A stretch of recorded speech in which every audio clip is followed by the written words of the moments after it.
เงยสมิฮอดาวสวัสดีทุกคนครับมากินข้าวด้วยกันครับเพื่อนๆชื่อป้ออีกแล้วละเพราะข้างในเสียมันก็ได้อันนี้ก็คือกะปิผัดกับน้ำมันแล้วก็กุ้งแห้งครับมีผักหลายอย่างเลยครับเนี่ยเต็มผัดเลยข้างในเสียมันก็ได้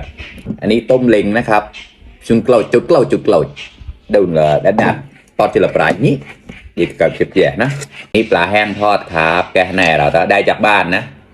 เราอีกลายก็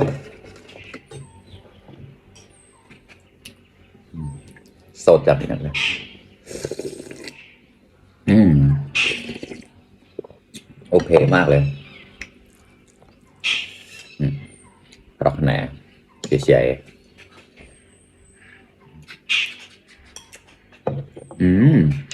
อันนี้เขาเรียกว่าอะไรไม่โซกิมามีอะไรแล้ว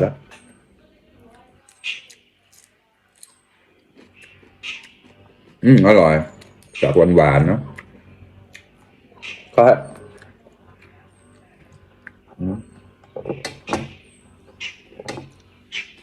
อืม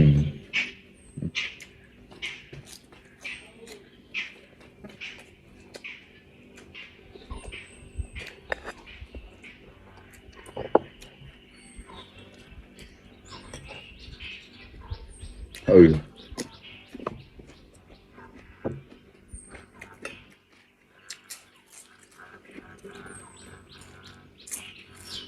อืม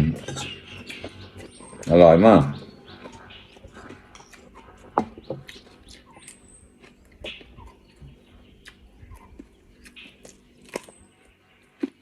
บอก